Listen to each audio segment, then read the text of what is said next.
the railway service number 13. This is a story about Duck and the diesel engine, based on the railway service by the Reverend W. Archer, and read aloud by me, Christopher James Rush. Domeless engines.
A special train arrived one day, and the Fed controller welcomed the passengers.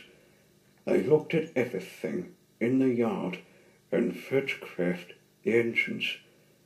Duck's driver let some of them ride in his cab. They're the Railway Society, his driver explained. They've come to see us. Engines city of Truro is the first to go 100 miles an hour. Let's get finished then. We can talk to him. Oh, said Doug, only he's too famous to notice me. Rubbish, wailed his driver. Come on. Just meeting a famous engine wouldn't hurt, would it? No, it wouldn't. Doug found city of Truro at the curling stage. May I talk to you? He asked Charlie. Of course, smiled the famous engine. Is you're one of us. I tried to teach them our ways, said Doug modestly. All ship shape and Sweden fishing it's right. Please could you tell me how you bid southwestern? The city of Truro told Doug all about his famous run from Plymouth to Bristol more than 50 years ago. They were soon firm friends and talked Great Western until late at night. City of Truro left early next morning. Good riddance, grumbled Gordon, sitting all night keeping important engines awake. Who is here anyway? His city of Truro is famous. As famous as me? Nonsense. He's famouser than you. He can. You went 100 miles an hour before you were drawn or thought of. Sylvia says, but he didn't like his looks. He's got no dome, said Gordon darkly. Never trust domeless engines are not respectable. It never burst.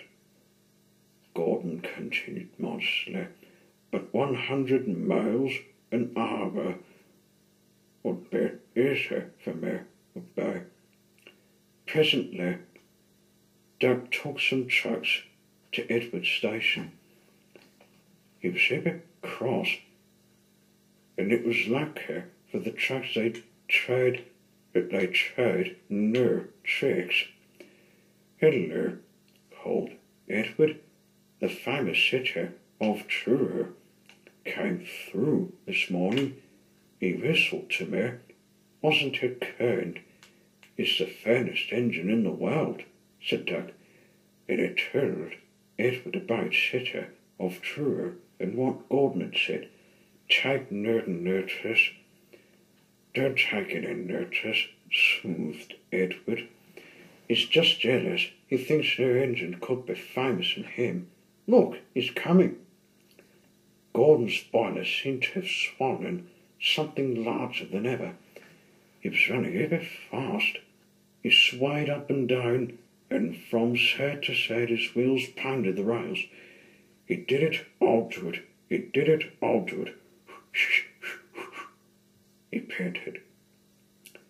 His train rocketed past and was gone.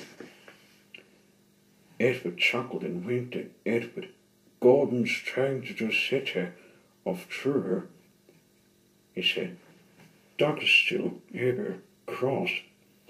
He told him something ever strange when Gordon went past ever fast. I should think he'll knock himself to bits, he snorted. I heard something rattle as he went through. Gordon's driver eased him off. Steady, boy, he said. You aren't running a race? Yeah, then, said Gordon, but he said it to himself. I've never known him ride so roughly before, marked his driver. His fireman gripped the brake handle to steady himself. He's giving himself a hammering, and no mistake. Soon Gordon began to feel a little heavy. The top of my boiler seems funny, he thought. It's just as if something's loose. I'd better go slower. But by then it was too late. They met the wind on the viaduct. It wasn't a gentle wind, nor was it a hard, steady wind. It was a teasing wind, which blew suddenly in hard puffs and caught unawares. Gordon thought it wanted to push him off the bridge. No, you don't, he said firmly, but the wind had other avatars.